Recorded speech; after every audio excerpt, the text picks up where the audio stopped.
বন্ধুরা, চলে এসেছি আরেকটি নতুন ভিডিও নিয়ে।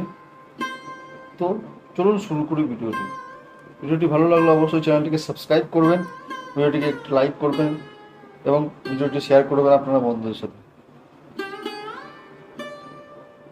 ভগবান শ্রীকৃষ্ণ বলছেন, প্রত্যেক মানুষের জীবনে সুখ আসে এবং দুঃখও আসে। জীবনে সুখ আসুক বা দুঃখ আসুক, আমাদের কখনোই ব্যাকুলতা হতে নেই। অনেক মানুষের জীবনে এমন একবার সুযোগ আসে যে তার ভাগ্যকে পরিবর্তন করতে পারে। সৃষ্টির কোণায় কোণায় ভগবান বিরাজ করছেন। ভগবান ছাড়া আর কিছুই নেই। তিনি আমাদের প্রত্যেক ভালো কর্ম এবং খারাপ কর্ম সবই কিন্তু জানেন। তাই ভগবানের চোখ থেকে আমরা কখনোই সরি না। প্রত্যেক পরিস্থিতিতে ভগবান আমাদের লক্ষ্য করছেন। তাই চারটি রূপে বিশেষ বলা হয়েছে, এদের কখনোই আপনি বাড়ি থেকে বের করবেন না বা এই কটি কাজ আপনি মোটেও করবেন না।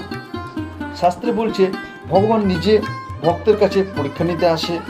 আর যারা চিনতে পারে তারাই হয়ে যায় ভাগ্যশালী, আর যারা চিনতে পারে না তারা সামান্য ভুলের জন্য নিজের দুর্ভাগ্যকে ডেকে নিয়ে আসে। কি জানি কোন রূপে ভগবান ভক্তের বাড়িতে চলে আসে। এই ভক্তের জীবন থেকে কখন শত দরিদ্রতা তিনি নিয়ে নেন। বন্ধুরা, এই চার ধরনের মানুষকে আমরা বাড়ি থেকে কখনো তাড়িয়ে দেবেন না, কারণ এইভাবেই আমাদের ভাগ্য পরিবর্তন হতে পারে। এই চার ধরনের রূপ নিয়ে ভগবান আমাদের পরীক্ষা নেয়। বন্ধুরা, এই সৃষ্টি হচ্ছে আমাদের পরীক্ষালয়, আর এই পরীক্ষা দেওয়ার জন্যই জীবাত্মাকে মর্তলোকে পাঠানো হয়। যে কোন ব্যক্তি কোন পরিস্থিতিতে কেমন কর্ম করে তার হিসাবেই ভগবান তাদের ফলদান করে। এই জন্য বন্ধুরা, দেখবেন হঠাৎ করে কোনো মানুষের রাতারাতি ভাগ্য পাল্টে যায়, অথবা লটারিতে টাকা পেয়ে যায়। আবার কিছু কিছু মানুষের ক্ষেত্রে রাতারাতি নেমে আসে ঘোর দুর্যোগ। আর কেউ রাতারাতি সৌভাগ্যবতী হয়ে যায়, আবার কেউ রাতারাতি দুর্ভাগ্যশালী হয়ে যায়।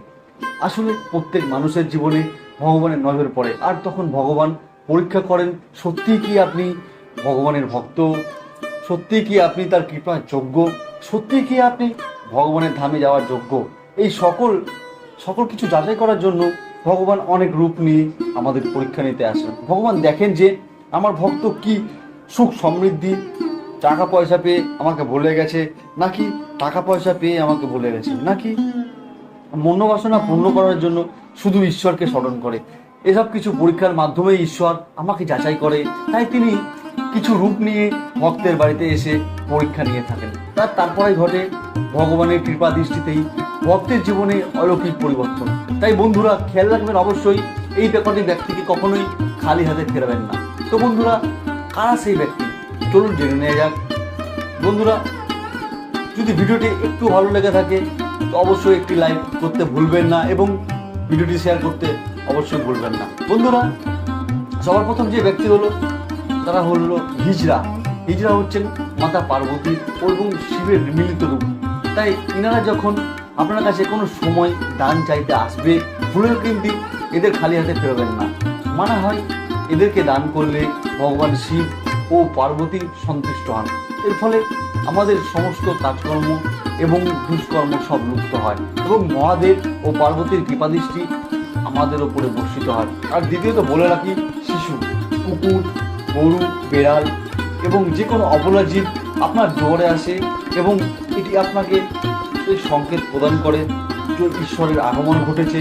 সেই সময় অবশ্যই কিছু না কিছু অবশ্যই খাওয়াবেন। এবং যারা বিকলাঙ্গ, খোড়া, এমন কিছু লোক যাদের ঈশ্বর অসুস্থতার মধ্যে রেখেছেন, তাদেরকে অবশ্য কিছু না কিছু দান করবেন আপনার সাধ্যমতো।